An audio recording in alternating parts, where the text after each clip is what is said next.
to share a few tips with you on learning my etude number 19 from my new book, Modern Etudes. So this particular etude is all based on 7th chords, and what I would do before you start is absolutely just make sure you know what chord you are playing.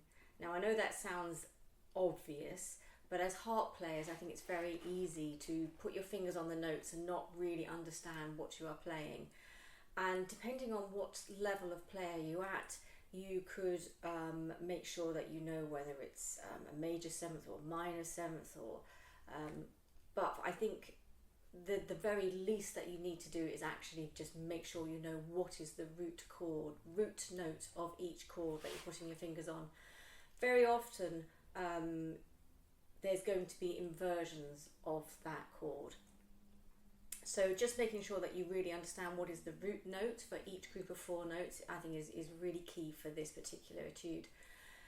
The other really important thing is just making sure that whenever you put either your left hand or your right hand on the harp on a block of notes, that they all go on together. So the 4 fingers go on exactly together at the same time.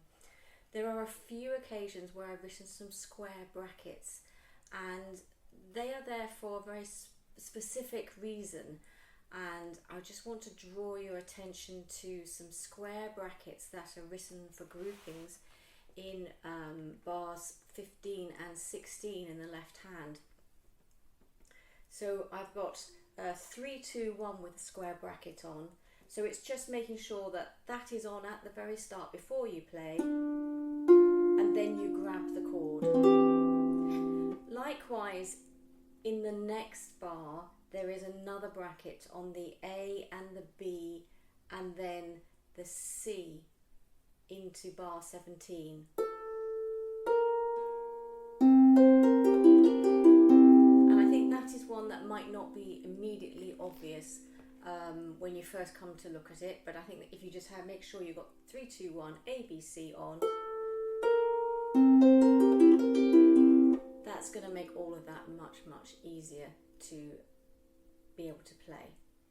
And yeah, just have lots of fun with this.